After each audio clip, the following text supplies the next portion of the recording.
बिस्मिल्लाहिर्रहमानिर्रहीम। एक गांव में एक साहब की अपनी बीवी के साथ कुछ अनबन हो गई। अभी झगड़ा ख़त्म नहीं हुआ था, किसी असना में उनका मेहमान आ गया।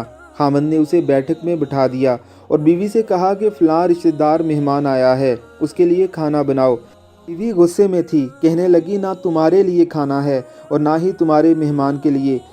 वो बड़ा परेशान हुआ कि लड़ाई तो हमारी अपनी है, अगर रिश्तेदार को पता चल गया तो ख्वामखा बातें होंगी, लिहाजा खामोशी से आकर मेहमान के पास बैठ गया।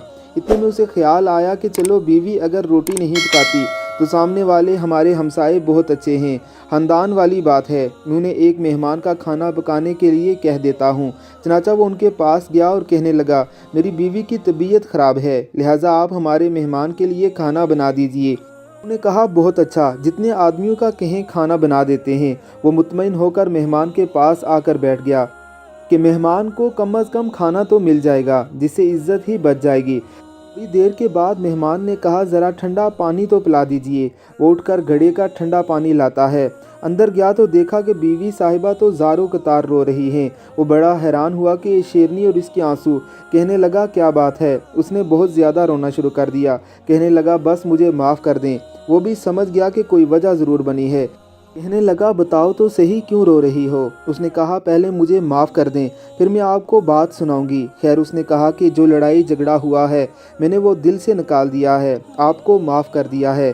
कहने लगी, जब आपने आकर मेहमान के बारे में बताया और मैंने कह दिया कि ना तुम्हारे लिए कुछ पकेगा और ना मेहमान के लिए, चलो छुट्टी करो तो आप चले गए, मगर मैंने दिल में सोचा कि लड़ाई तो मेरी और आपकी है, ये मेहमान रिश्तेदार है, हमें इसके सामने ये पोल नहीं खोलना चाहिए। मैं उठी और खाना बनाती हूँ। जब मैं किचन बावर्ची खाने में गई तो मैंने देखा कि जिस बोरी में हमारा आटा पड़ा हुआ है, सफ़ेद बारिश आदमी इस बोरी से कुछ आटा निकाल रहा है। मैं ये मंजर देखकर सहम गई। वो मुझे कहने लगा, है खातून परेशान ना हो, ये तुम्हारे मेहमान का हिस्सा था जो तुम्हारे आटे में शामिल था। चूँकि ये हमसाए के घर में पकना है, इसलिए वही आटा लेने के लिए आया हूँ, मेहमान बाद में आता है कि अल्लाह रब्बुल इज़्ज़त की ज़ात उसका रिज़्क पहले पहुँचा देते हैं। मेहमान अल्लाह रब्बुल इज़्ज़त की रहमत है, अल्लाह की रहमत से कभी तंग मत पड़िए। अल्लाह रब्बुल इज़्ज़त हमें मेहमानों की खिदमत करने की तौफ़ीक़ अता फ़रमाए। आमीन सुम आमीन।